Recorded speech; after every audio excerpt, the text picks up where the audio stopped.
welcome to the opening of Geist Heidelberg. Now we have a great privilege to have a very prominent economist. Among these Nobel scientists, there is one, our guest tonight.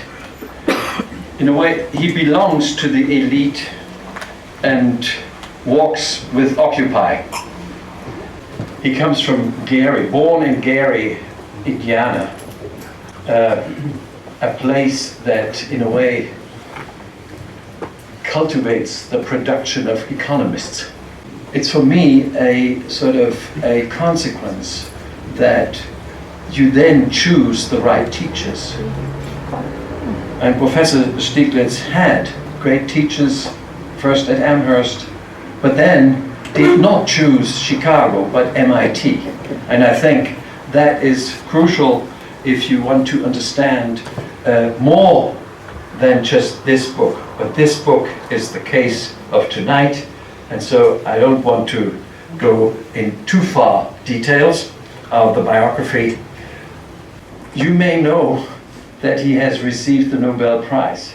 You may not know that he has received a second Nobel Prize, Peace Prize, as a part of a report that was written in '95 of the Intergovernmental Panel on Climate Change, which received and shared the Peace Nobel Prize in 2007. And you're always impressed by a gentleman who has such a sensitive ear for fairness, and that's why he's here tonight with the Preis der Ungleichheit. Welcome.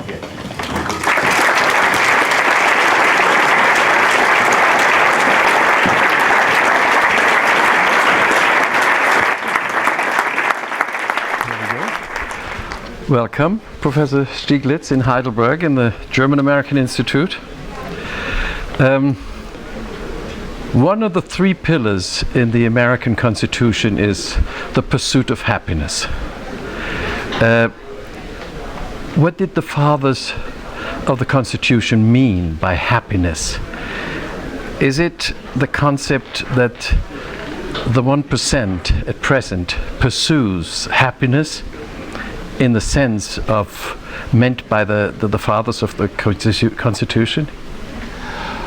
I think one of the really basic principles was underlying was that it was the ability of everybody to live up to their potential, and that's very much embedded in the notion of the American dream, that everybody has equal of opportunity to live up to their potential, to pursue their pursuit of happiness.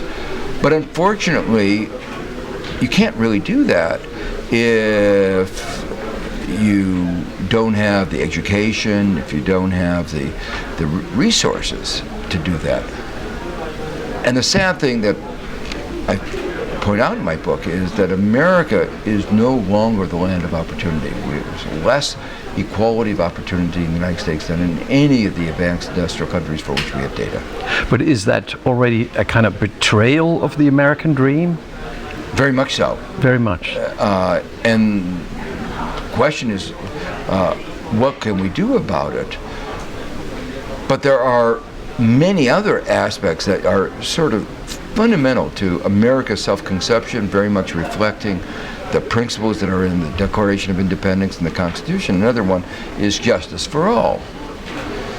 Another one is one person, one vote.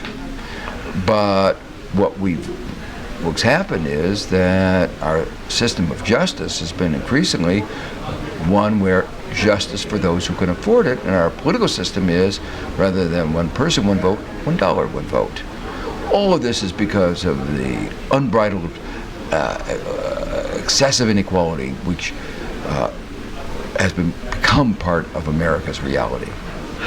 The title of your book, The Price for Inequality, reminded me of something I heard years ago when I heard Americans say that in the better times there was a kind of rule that a CEO would not earn more than 7 times the average income of his colleagues in the firm.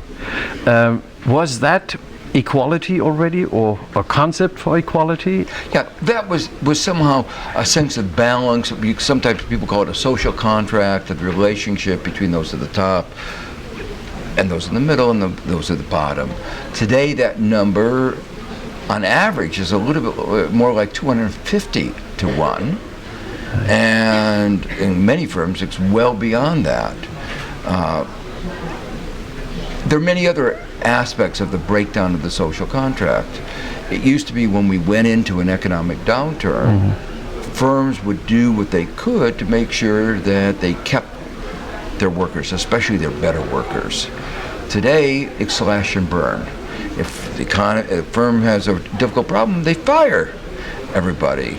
And they say, I'll let the CEO in 5 years' time worry about the consequence, rehire people, and the result of that is it actually is leading to more instability and, over the long term, a less productive economy. Yeah, I think that is a very crucial lesson in your book. The kind of immediate reaction could be a stigmatizing, a harsh criticism of the profiteers, but you seem to include them in a kind of in a thinking that shows we all are losing with this concept. Yeah, even the 1%, and even the 1%. One of the important points I try to raise is the problem is that they're not pursuing their own enlightened self-interest, or their self-interest rightly understood. They're looking at it very myopically, in the same way that the banks looked myopically what they were doing. They preyed on the poorest Americans. They engaged in predatory lending, and what was the result? The banking system was brought to the ruin. If they hadn't engaged in such predatory, discriminatory lending, they would have been better off. Yeah.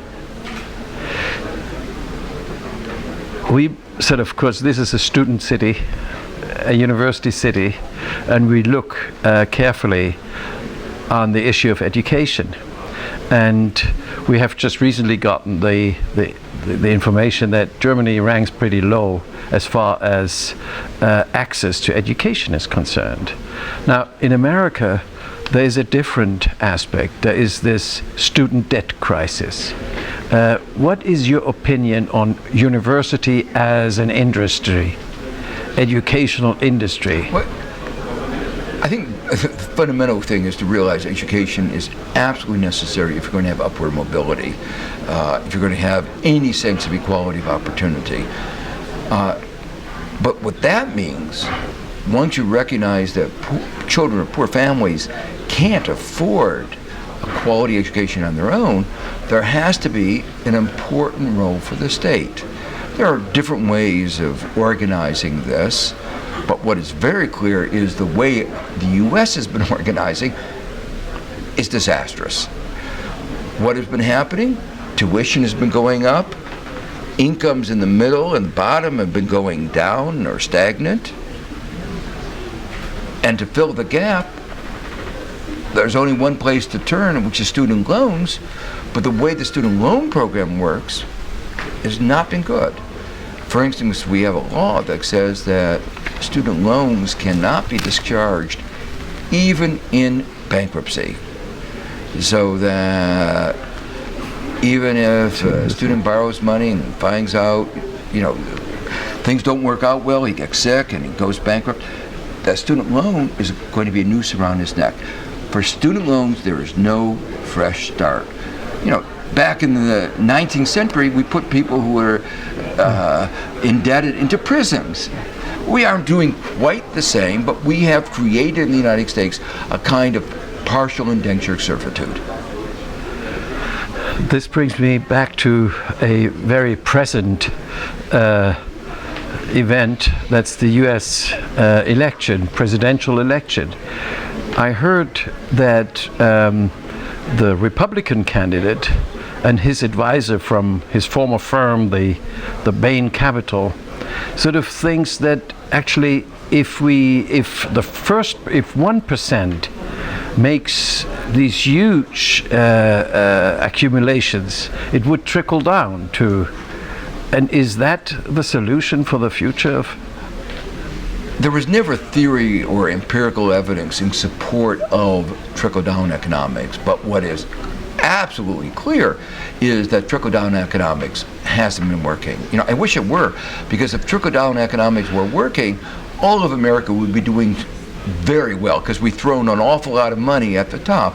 But one of the real sources of concern is that while the top has done very well, people at the middle and the bottom have not been sharing in our prosperity. Real incomes in the middle are actually lower than they were a decade and a half ago. So trickle-down economics has not been working. But what is concerning to me is also that the way we create this unequal inequality distorts our economy. So, for instance, the provision that Bain Capital partners have done so well means that they get taxed at a lower rate than others who are engaged in, I think, more productive activities. Speculators are taxed at a lower rate than those who work for a living of the same income. And that in turn means that you divert resources into speculation, into job-destroying restructurings that are debt-based, like the hallmark of the Bain Capital. All of that then means that you have a weaker economy. Now, a final question. You are in Germany, Europe. We have our own problem. We occasionally get comments from overseas. And what is your attitude towards this kind of austerity policy of Germany, or say the hardcore of Europe? The evidence, again, is overwhelming. No large economy has ever recovered from an economic downturn through austerity, and Europe is a large economy. Austerity has brought Europe into recession. And the irony is, of course, that when a policy leads to recession, tax revenues go down, unemployment payments go up, and the improvement in the fiscal basis is disappointing. And when Europe looks at what's happened in Spain and Greece and so many other countries, what's happened? Time after time, they say, growth has been slower than we anticipated. The improvement of the fiscal basis is smaller than we anticipated. But not than I anticipated, and not than most real economists anticipated, because it was so clear that this kind of austerity was going to weaken the economy. This is an experiment that's been tried over and over again. As an American, we feel very intensely, because one of the early experiments was when Herbert Hoover tried it after the stock market crash of '29, and it helped convert that stock market crash into the Great Depression. IMF tried it in East Asia, and there it converted downturns and recessions into depressions, which is what has happened in Europe. Spain and Greece are in depression. People haven't been using that word, but that's what it means when you have 25% unemployment, 50% youth unemployment. The only instances that people can find where you have austerity maybe not having the disastrous effects is where, as you cut back government spending, exports increase, or something else fills in the gap. Right. But who are you going to export to? Right. The United States, China, Asia are all slowing down. Who's Greece going to export to? Its trading partners are in recession. Spain, its trading partners are in recession. So the hope that there is going to be, that exports are going to fill the gap, or investments going to fill the gap, seems to me a hope that is going to be disappointed. Yeah. Well, thank you very much for this brief interview, and thank you for coming to Heidelberg. And This is a wonderful book and should be recommended and read by everyone.